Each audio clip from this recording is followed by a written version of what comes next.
Welcome to everybody and thank you for participating tonight. I want to note that we do have one of our D1 candidates on the Zoom, Sherman DeSilva. Thank you so much for joining us. It's great to see you. And did I miss, are there any other, I don't think there are any other D1 candidates.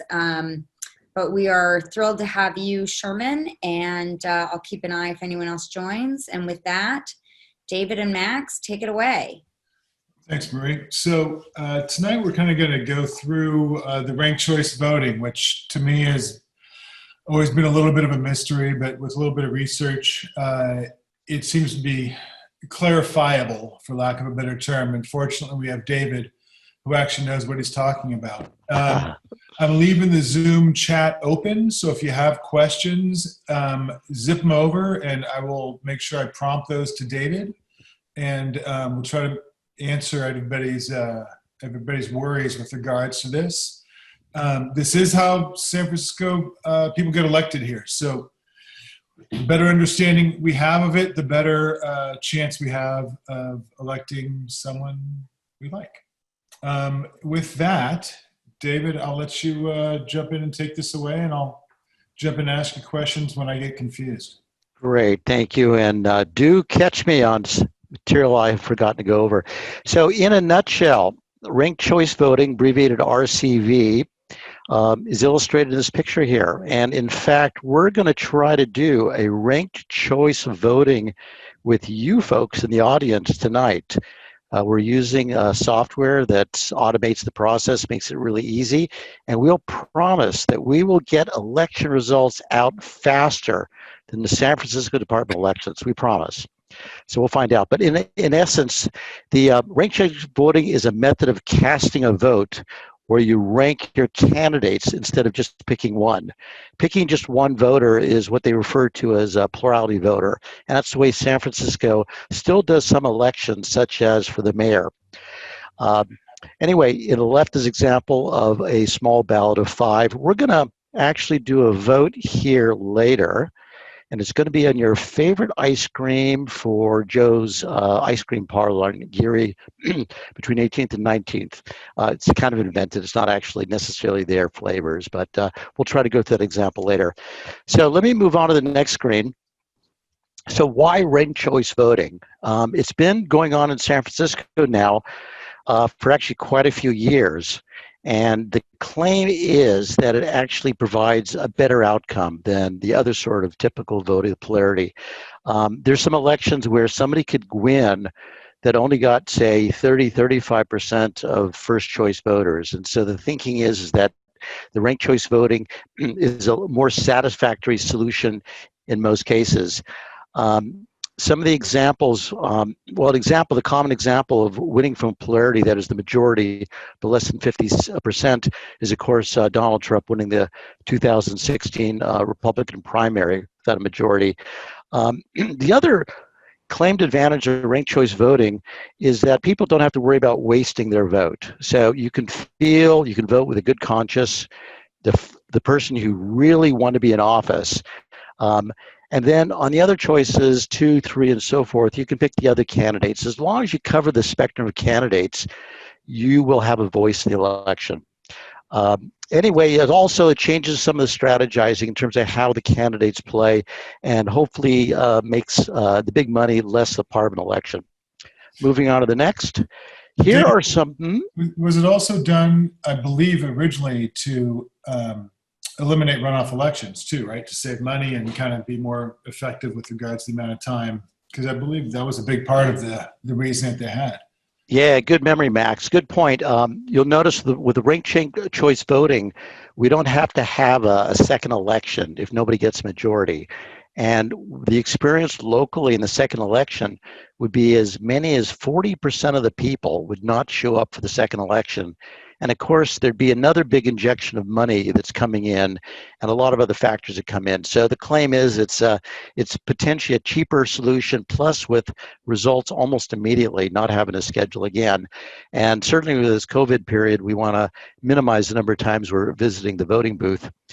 So here is a list of some of the prominent elections in our area where ranked choice voting was very interesting.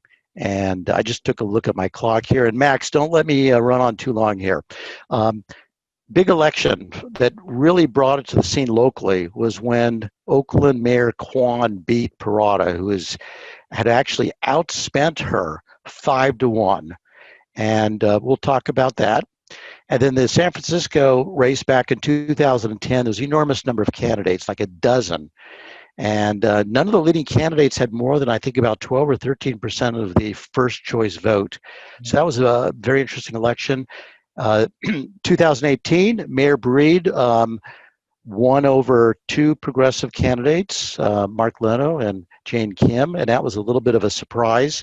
And she executed very well. And that's actually got national attention in how she won the election. More recently, I'm certain everybody remembers last year's DA election with Chesa. There's 4 candidates, so we'll look more at that as we go on in the presentation today. Both Mayor Breed's and DA's Chesa election, how that happened. And we're predicting that our race here, District 1 supervisor race, will be both very interesting and probably decided by the ranked choice voting system. That is, your number 2, 3, 4, 5, 6 choices will probably decide the election. That's our projection. Max, should we do a bet on it? I would I would definitely, well, betting is illegal, but I would do a wager. Yes. Wager. Okay. Yes, I would. Well, looking back at 4 years ago, I mean, it was, and so we're definitely going to be in this mix this year around. This year, without a doubt.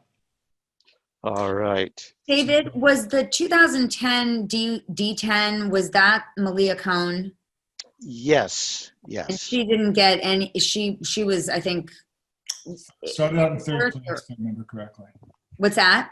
I think she started in third place in the first round and then ended up taking the whole thing in the end. Which Right, is it was- mhm. interesting about that is that if I recall correctly, she would not have been part of a runoff. So with ranked choice voting, you can sometimes end up with a person who would never have even made a runoff. And that's really what we'll see. I think when David talks a bit more about the Jean Quan election in Oakland, it was the dynamic and the strategizing with regards to it really changed the race completely and actually won her the race because she went for second place votes. Mm-hmm. And you are right about the District 10 election. There was 3 candidates that all were within 0.1% of each other in the raw vote count. And so you're correct. Amalia would not have been in a follow-up race with the usual polarity vote system. So what I'm gonna do is this is let's see here. We have a couple small video segments, and it's going to be just about a minute and a half. And this is, as you can see, is professionally prepared CNBC video. I'm going to zip forward in here to, let's see here, to the point of about a minute into it, and just show 30 seconds to have their presentation on ranked choice voting. And then a little bit later, we'll show specifically San Francisco. So let's gonna let this roll. And folks out there, we don't normally do video in these Zoom presentations. If it turns out the video does not work very well for you, please send a message on the chat to let us know, okay? So I'm gonna try to advance this to the minute and 3 point as soon as I can. Washington is totally. But with so much at There we go. In addition to this, we will have links to most of these if you want to watch the full videos at the end. All right. stake, a movement has been growing across the country to change how the system works. Places like Maine, San Francisco, and Santa Fe are changing the way their representatives are chosen to allow voters to rank their preferences instead of choosing only one representative. Initial surveys of ranked choice voting in Minneapolis, St. Paul, and Cambridge show voters are more satisfied with the conduct of local campaigns than in similar cities with plurality, winner-takes-all voting. Hey, David, we have no video.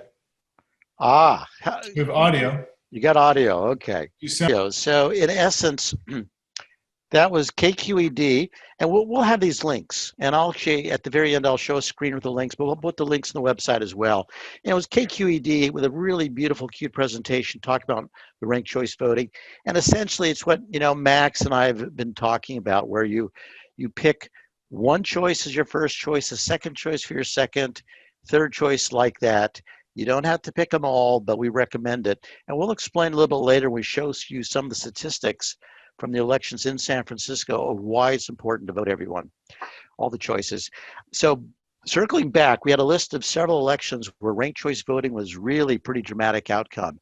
And the first one we want to talk about is how Mayor Kwan won. This is 2010. And folks kind of remember that election. It was a bit on television back then, I believe. So the key thing is Don Parada was the established politician and had the big dollars behind him. Literally outspent Kwan 5-1. So how do you respond in an environment like that? Well, what Mayor Kwan did was something that is really old-fashioned politics. She went out and she shook everybody's hands and did really lots of meets and greets. What was house parties, you name it.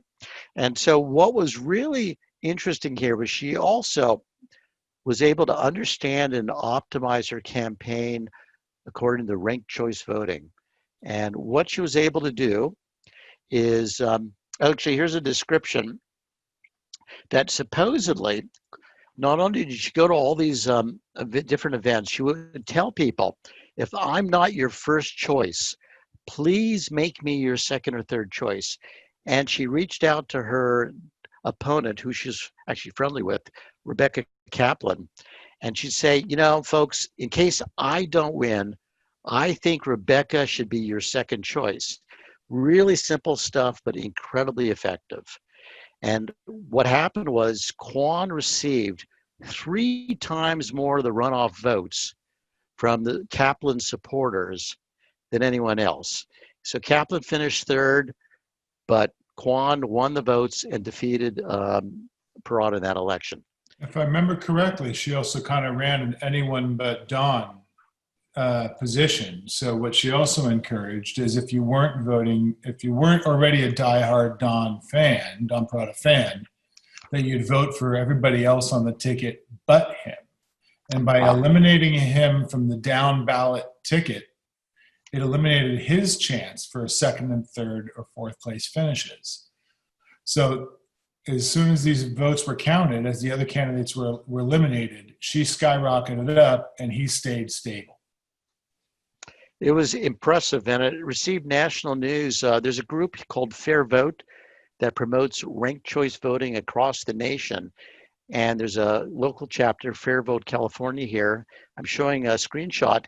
They have a YouTube video. This is a screenshot from it, 32 minutes, that was describing, fast forward, the San Francisco ranked choice voting elections. And it's pretty impressive. If folks have a chance to check out this video, it was eye-opening for me, and I think Hey, you Dave, enjoyed it as well. Can we reload your screen a little bit? We're still stuck on your ranked choice voting Save Washington screen here. Oh, that is, let me toggle around. Let's maybe over to the side there. Okay. What do you see right now? Your ranked choice voting Save Washington, the video screen that we were trying to play earlier. It is Still stuck. stuck on that. That's quite interesting. Let's see here. Why don't you stop sharing and then reshare? Yeah, let's try that one more time. Okay, let me try to get out of this. So what we'll do is we'll talk a little bit about Oakland. Oakland was the first one that really jumped this thing out on the national stage. But this also kind of came into play in the mayoral election in 2018, where Leno, God, I almost said Jay Leno. Leno and Kim were running neck and neck and kind of buddy on the ticket, and asked everyone to vote for them as their second choice. So they tried to do the same thing, but London Breed had enough of a lead to hold them both off, and also secured a fair amount of people in second place from people who were lower down on the ballot. Mm. So there's a lot of different ways this thing plays out, and what we'll hopefully have a chance to explain once we get this screen back up is kind of how we should attack this round. San Francisco has expanded this. It used to be just 3, first, second, and third. We now have up to 10 candidates. that can be listed on this thing. Thank God for computers, because if we had a hand do these, it would be a disaster. Okay, what are you seeing now? We are looking at your ranked choice voting, more videos. Go to the next slide. More rankings, better ballot design. Ah, okay. Excellent. Oh, look at Thank that. you. You made me look smart. Up to 10 candidates with a simpler ballot design. All right. All right. Is that bar still on the top of the screen? We are all good, Dave. Oh, great, great. So this is another slide shot from the Fair Vote California group, and they mentioned about 2019, big change. It used to be top 3 only. And so that was a big factor in the District 10 race. And it would have been a factor in District 1 because we have how many candidates now? 6. 6. So San Francisco, as of last year, can have up to 10 candidates. So it was in play last year with the DA race with those 4. And okay, now testing. Can you see a kind of graphical screen showing the vote counts for London Breed's election? Yeah, Yeah. this one's amazing. This is how close San Francisco elections run. And Max, do you want to tell more about it, or? Well, I mean, I love the way this works, because we're literally watching how Michelle Bravo's 900 votes kind of started shifting, and how Breed holds steady throughout this race. And then even though Jane Kim and Mark Leno both were voting for each other, a fair amount of Jane Kim's voters in round 6 went for Breed and not for Leno, which was surprising. I'm sorry, that was from Angela Alioto's group. And then when it jumped over in the end, Jane Kim's votes definitely jumped Mark Leno up, but not quite enough to get over the top. So you can kind of see how this whole thing plays out. It starts, the first candidate eliminated, their votes go in, and we just go up that ladder. I would expect this will probably happen this time around as well. And in the end, so we had, what is it, like 250,000 votes, and London Breed won by just over 2,500 votes. It was a really close election. And it was, now, and let me move on here. Here's another view. And this is, by the way, this is from some, okay. Here's another view of the election. And I didn't invent these slides. Thankfully, there's lots of really quality RCV material out there. And this, again, is from the Fair Choice California group that produced this. So what we're looking at here is in the Breed election, from the left to right, we're looking at the candidates that were eliminated first round, second round, third round, like that, and then the shift of their votes. And you can see what Max was mentioning, that ultimately the Jane Kim crew there, you can see how those votes broke up. And politically, one could argue that Jane and Mark were kind of more closely aligned than with London. Not surprising. A large majority of Jane's voters, you can see here visually, went to Mark, blue to blue. And a fairly small number went to London. But looking, and this is what Max was touching on before, but this is visual, look at the Angela Alioto and the Ellen Lee Zhao campaigns collectively across those two. That was more than the 2,500 votes that brought London Breed over the top. So it was really pretty impressive. So clearly, London Breed was able to pull in a lot of folks across the city to support her, and it was successful. Yeah. Now, just to mention another famous campaign, do I want to pause, Mark or Maria, and mention anything additional about the London Breed campaign? No. I think we're good. Really great to see those graphics. Okay, yeah, it's a good example of graphics can really present an incredible picture. So the next one, this made national news again, Chesa Boudin. And this was from the headline there is from a Heather Knight and San Francisco Chronicle article about the campaign. There's been lots of analysis of it. Literally, how did Chesa Boudin in less than a year go from an unknown, somebody who hadn't been in the, in that role before, to literally winning an election. It was just absolutely an amazing story.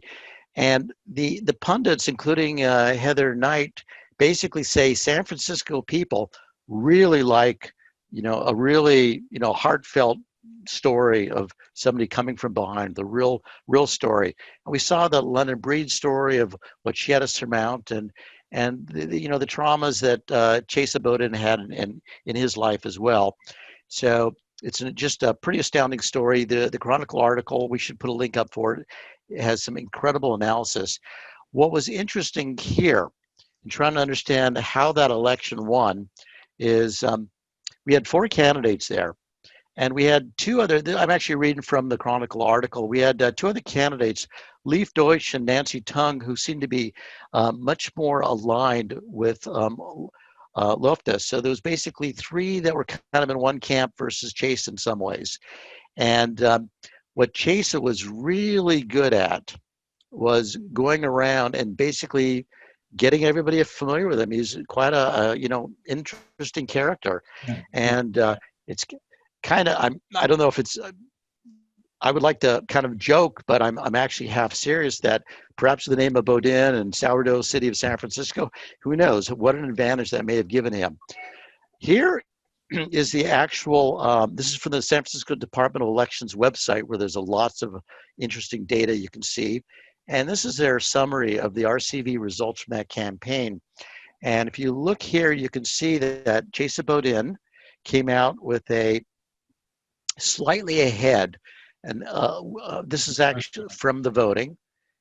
This is from these are first place totals. First place, first round. He was leading at 35% of the vote, almost 36. And then ultimately they knock out, the next, the one of the lowest votes. So Leif was knocked out first, and his votes were distributed, and then Nancy's and so forth like that. So what I want to point you to is some of the interesting phenomena with voting, and where things may surprise everybody, including the voters.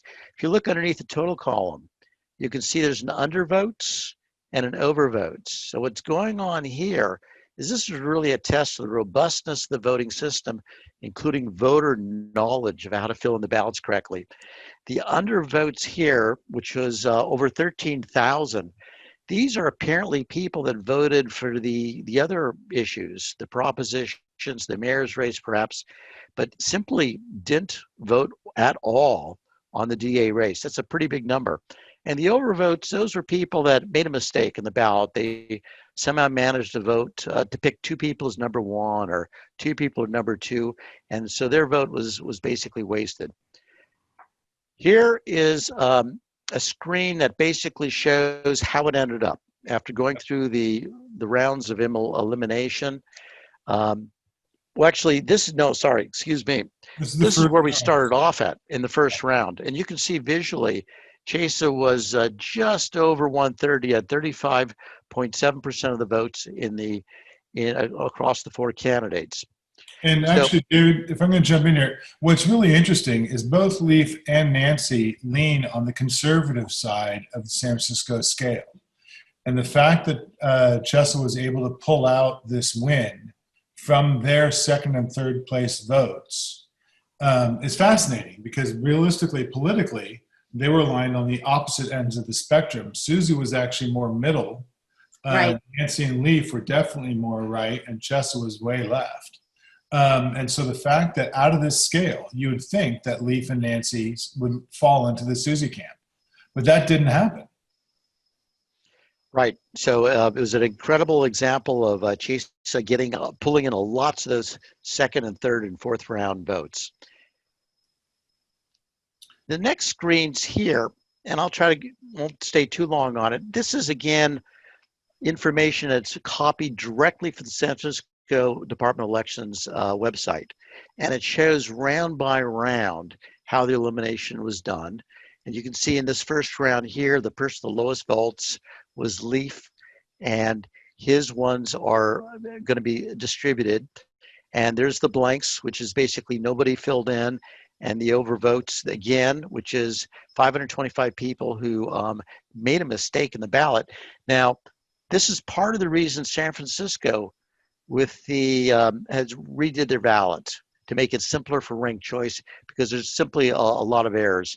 And this is, and David, hang on one second. This is a really good example and a great snapshot of where we are on how they transfer these votes between the candidates, right? So basically when they say transferred from Leaf Douch, so basically as the lowest vote getter, his 13.99% now gets redistributed between Susie, Nancy, and Chesa, right? So those 27,000 votes now go to the second choice. So anyone that voted for Leaf, now they're picking their number 2 on his ballots only. So only the ballots for Leaf are getting counted right now. And out of those ballots, you look at the spreadsheet down below where it says transferred to Susie Loftus, transferred to Nancy Tung, transferred to Chesa. So out of Leaf's candidates, he actually transferred the majority to Nancy, second amount to Susie, and then the third amount to Chesa. Now, David, on the exhausted, that means someone just they didn't put anybody after him, right? Where someone voted for Leaf and Leaf only, and then those votes were just basically tossed. Yeah, that's correct. That's the number of voters that only did a number 1 choice. And so if those voters had voted for Susie, she would have probably won that election. Correct. Crazy. Yeah. Crazy. And now we're going to advance to what happened in round 2. David, if I can just mention on that, because I know a lot of voters think, well, if I only like this one person, so I'm only going to vote for that one person. That works, for example, in like the Board of Education or the Community College Board. So those, it's just the first 4 top vote getters are taken. Right. So if you don't like anybody else, you shouldn't vote for anybody else, and you want your vote to only go to your choice. In ranked choice, we have to switch our mindset a little bit and think, if my guy doesn't get elected or my gal doesn't get elected, where do I want their votes to go? And that's something we have to make sure to separate those two, and make sure in ranked choice we should be voting for 2 or 3 people, maybe 4. And that's because your vote won't get counted at all in the next round if you don't. The only thing you want to really be aware of in ranked choice is if there's someone you really don't want to get elected. Correct. If there's someone in particular you do not want to get elected, you do not want to put them on your ballot anywhere, even in your last place. The odds are one of your candidates you probably would have been exhausted before then, but just by the chance it goes a different direction, you just don't want to put on someone that you don't want on. So That's David, the most important thing. excuse me. What happens if you vote number 1 is, let's say, Susie Loftus, and then you voted number 2, Susie Loftus, and number 3? So what happens with that? Once you vote for Susie Loftus, as long as she's in the race, your number 1 vote is in.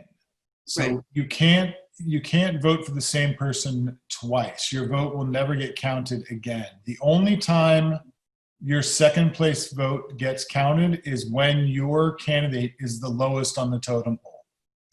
So you cannot vote for the same person, or you should not vote for the same person multiple times. They won't count it second, more third. than once. It only counts for the first one. Okay. Actually, we should check on that and print that, because I wonder if your ballot is considered spoiled, I think they call it. If you vote for the same person more than once, they might throw your ballot out altogether. That could be So it would probably be exhausted or an overvote, because once you voted for that person, that vote counts, and then it's on to the next person. Well, that's very good to know, because I've heard that many people have voted for their first choice and said, this is the only one I want, so I'm going to vote for that person as number 2 and number 3. So that should be publicized, because They should not do that. Correct. No, that's because I'm no one embarrassed knows. to say, but I believe I have done that once. You're in a safe space, Max. Yeah, exactly. Back here. But listen, but this is important. This is why we're doing this tonight, is we can get through this. So that being said, David, let's jump back into the next round here. Let's see how this thing Wait. goes. I have one more sorry. thing on this. One more thing on this. Just that when you look at who it's transferred from, and you see this in several of the prior votes, Yep. and if you watch their transfers, the people who voted for Chesa, the 4,745 people who sent their second vote to Chesa from Leaf clearly did not know much about these candidates. They don't understand the candidates the way we all do now in D1, having done a lot of work to this point. The ideological divide between Leaf and Chesa is quite large. So if you're voting for one of them and then you're voting for the complete opposite candidate, you clearly didn't vote based on real good information. You voted because you saw that they were two nice guys or something. So just to make that clear, we want to be really careful that when we vote, we're voting for the people we believe will do the best job, and not just putting names down, because if you don't know who someone is or what someone is all about, or don't agree with that, then please do not put them down. David, you want Now to back jump to in? you, David. Right. I was waiting for the drum roll to go to Yeah, round boom, 2. Okay. And round 2, we see Nancy Tung was eliminated. Now, let's compare. With Leaf, it was about 20% that transferred right to Chesa. So in the case of Nancy's group, what percent? Oh, that's interesting. 24%. So almost, Oh, no. let's see. So almost a third of her people, about a little bit less than a third, went to Chesa, and more people just didn't vote. Look at that. About the same number that voted for that's Susie, that didn't vote and voted at Chesa. So people are dropping out rapidly.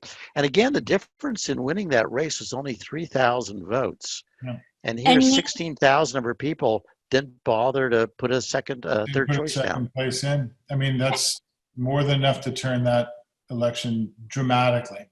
Absolutely. And if you were a Nancy supporter, you absolutely would have wanted Susie Loftus rather than Chesa Boudin. I mean, it's the difference between voting for a DA and a public defender.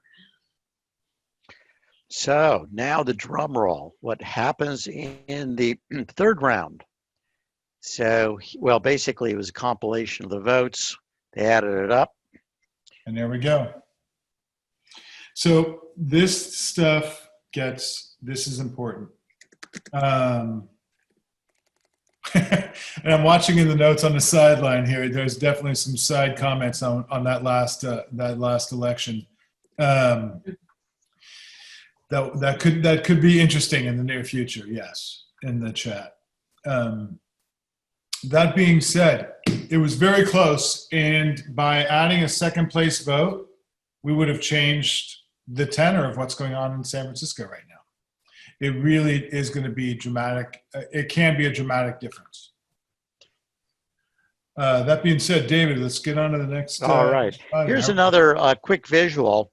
So this goes back to the original distribution of votes. This is so-called a tree map, where the bright area there in the yellow is Chesa, and then Susie, and then here visually you can see how many exhausted votes there were and how many blanks were nobody voted. So the election was really decided by people that simply didn't go beyond their first or second choice, or didn't even bother to vote on this one. They voted in mayor propositions. So it's fascinating. It's probably like this in a lot of elections in San Francisco. So here's another visualization, just for people interested in classic bar charts that show how it ended up with, and again, the role, how visible the exhausted and the blanks were. Okay, blasting forward. So what's the takeaway is, vote your conscience, right? Number one, vote. Number two, vote your conscience for number one. And then for the rest down ballot, work your way down and really make sure you have a good understanding. The nice thing is we've got lots of videos for you to kind of work through our existing candidates. But if there's someone who you don't think skews towards your views, or you can absolutely leave them out. It is better to leave them out than to put them last, just in case your vote gets counted at the end. So at least that's my understanding of it. Dave, would you agree? Absolutely. And one of the advantages we didn't really talk about before, but in theory, the ranked choice voting is supposed to eliminate the spoiler effect. And people look back to the 2000 presidential election with Ralph Nader being accused of causing Al Gore to lose the election. That would not happen with ranked choice voting. So that's the reason part of the reason there's lots of pressure, and it actually is spreading in more cities across the United States. So I'm going to go real quickly to mention that the videos that you couldn't see. Yeah, David, can I just ask a question? When you talk about the exhausted votes, but can't those be the votes that were dropped out because their candidate had dropped out, not that they didn't have a vote? I don't know. That's why I'm asking. So they're exhausted because everybody they supported, maybe it was only one first choice, or maybe it was a first and second choice. Everybody they supported had been eliminated. Well, right, but they could have made 3 choices. But they and their didn't. third and their second were exhausted, and then their third, their second, and their first could have been exhausted. Right, but that's the problem. The exhausted voters are, by definition, the ones that not make a sufficient number of choices. Everybody that they supported had been eliminated. Well, right, but that would mean, like, if I were totally against, if I were totally against Susie Loftus, let's say. Sure. Anyway, okay. Matt? Right. So if you're totally against Susie Loftus, your strategy would be to vote for everybody else in rank preference of who you think would do the best job, and not include Susie. Yeah. Well, yes, but then my vote wouldn't have been exhausted until it got to the final round. Correct. So your vote actually was not exhausted in that case. Okay. Yeah, I got it. Okay. Thank you. So Yeah. the message is a very good question. The message is, if you know there's a specific candidate you don't want, you leave them off the ballot. You don't mark him or her, and then you vote for everybody else. Yeah.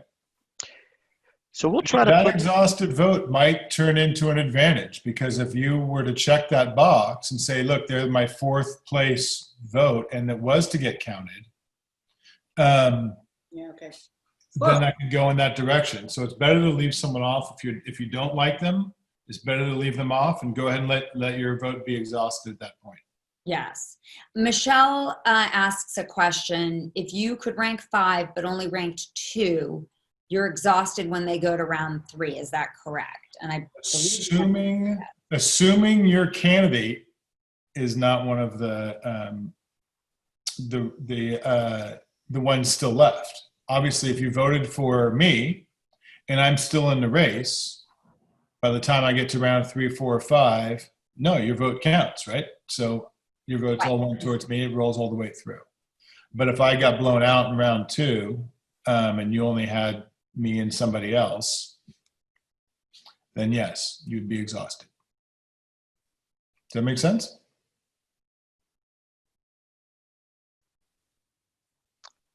Right. Dave, So what do you think? That makes sense? by definition, when everybody you voted for has been eliminated, your vote's exhausted. So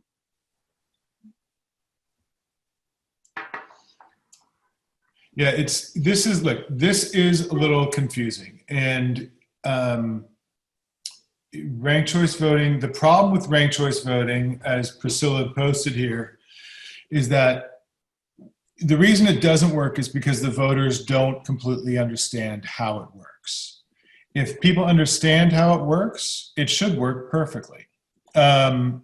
So it really is just a matter of educating ourselves, educating our neighbors, sharing as much information as possible, and understanding your ranked choice ballot is hugely important, especially in these kind of races. I see there's do you have any other questions? Yes, Priscilla has a question, which you're welcome to jump in and speak it if you prefer. But yes, Priscilla, yes, the strategy should be for the candidates to tell the voters. Do you want to share what her question was, Max? Can you hear me? Or Priscilla? Yeah, go ahead, Priscilla. Can you hear me? Yeah. So Yeah, I do find it certainly not what you guys are doing in terms of the presentation, but I do now understand why, for the voter, this can be really complicated. And so we're working with several candidates that we're promoting, Board of Supervisor candidates. So my other takeaway here, I don't know who said it, but I have here, so the strategy should be also for Board of Supervisor races, candidates should tell the voters that if I'm not your first choice, please put me down as your second choice. Absolutely. 100%. Right? So the guy you don't want, don't even include him. And if I'm not your first choice, please put me down as your second. Yep. That's, if you go back and you look at the Jean Quan strategy in Oakland, that was really what she did. Yeah, that was masterful. I didn't realize that until it was discussed here. I would not have thought of that. And so I would guess that all Board of Supervisor candidates, certainly the ones we're promoting, should say that to their voters. Yes, They're trying. absolutely, Priscilla. Yeah, that makes sense to me. Yeah. The whole And look, process. and that's the thing. The This whole thing process, takes I a think, minute. stinks, but that makes sense. And the other thing about whoever you don't want, don't even bother putting in.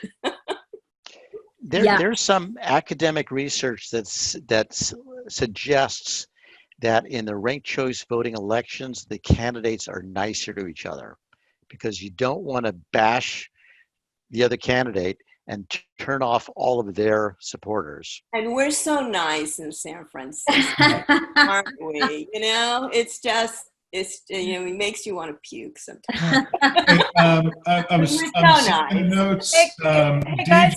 Dee jumped in and said Mark Leno and Jane Kim ran that way and they still lost. And that's true because Breed had enough of a lead going in early and she got enough votes from Alioto that they just couldn't quite catch up. But if you look at that last punch, if Breed didn't have that little edge, It came when very Jane was close. eliminated, Mark Leno would have won. Mhm. I mean, Yeah, and it was really close. Jump on in, Dodie. oh yeah, so this is Dodie Crawford. I just wanted to say one thing that I think is kind of interesting, as you know, kind of how this applies to our District 1 race that's going on right now. Yep. We've got one candidate that is a far left progressive that is supported by the far left progressive Coalition? Machine. in San Francisco.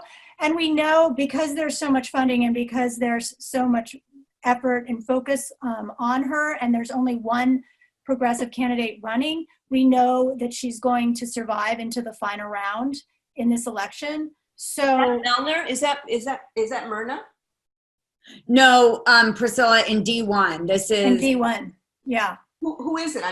Is that Connie Chang? Yeah, that's Oh, Connie. got So it, got it, Connie's the got it. most progressive. And because she has been put forth by the progressives in San Francisco, and their strategy is to put forth one candidate so that they can push all of their resources and people towards that one candidate. Meanwhile, all the other candidates are much more moderate. And Right. so what happens is people don't realize that, and they don't know that she's going to actually be lasting for sure until the final rounds. And they have a lot of money behind her, so she'll have name recognition because of that. So we can tell voters don't even vote for her. Right. Well, so that's the thing. It's like everybody else who is running in D1 can help. If you're not interested in the progressive side of the party or the progressive kind of philosophy, if you vote for everyone except for Connie Chan, then that's going to help someone who's not a far left progressive to win in our district. Yeah, that's a great strategy. And that's just really important. That's really important to understand here because a lot of people won't know that you guys didn't know that Connie was the progressive candidate. See, so that's like something that is really important to know if you're not interested in that, in that kind of.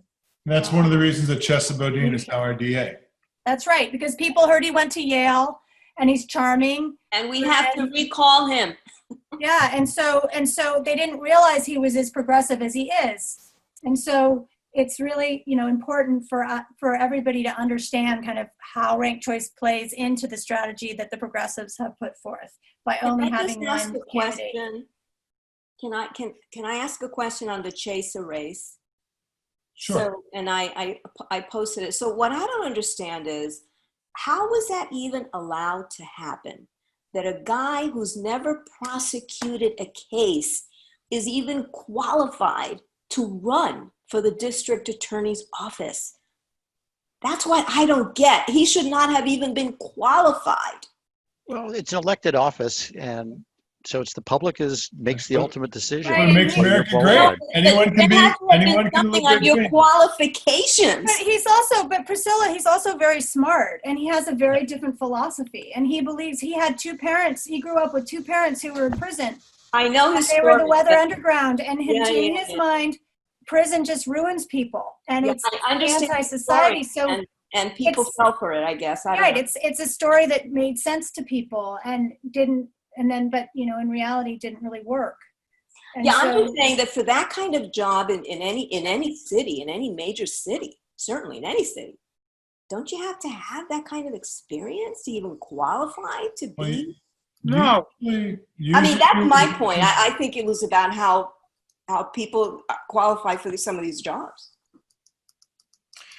Are Well, we gonna, can take are we that gonna up in talk another about then, Zoom. Yeah, yeah. are we Thank you. gonna talk about what we do then to make sure that, are we gonna give a list of people that we are recommending? Because even if we're, to get to the point in terms of making sure that we get somebody other than our most progressive in this district? Well, We will what be we've putting learned out from a recommendation list later this month, I believe. Yep. And we will hopefully be able to keep this part of the day going. That being said, yes, we are going to do some research, and SOAR will give its recommendations. And we're happy to discuss questions. And please, if you have specific questions with regards to this kind of stuff, please email us, get involved. We're happy to get you involved on this mix. David, thank you so much for the great research. you. Max, will you're add- wonderful. These links to our Facebook page and to our website if you want to read more about this. And please share with your friends. Tell everybody what we got to do here, because this is important stuff.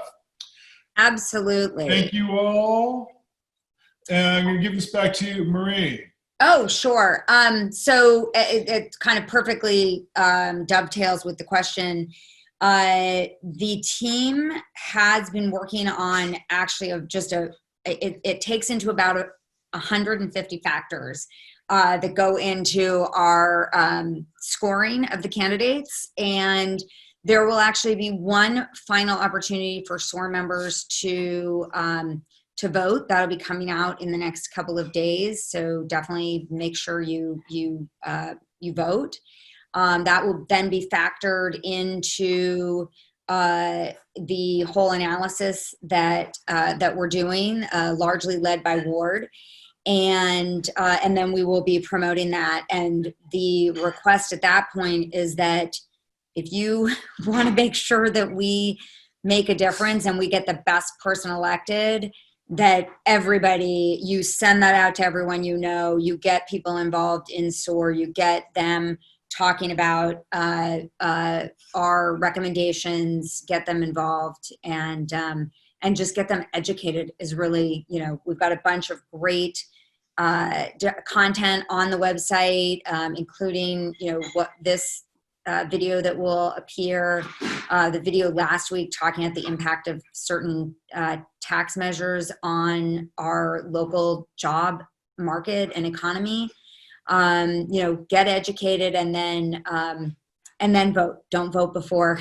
I think everyone on this is in good shape, but make sure you educate your friends and family, because a lot of people just don't know, and it's because it's all hard. But thank you for being here, and we look forward to welcoming you to another forum, educational forum, within the next week or two. Good night, guys. Good Thanks so night. much. Thank you.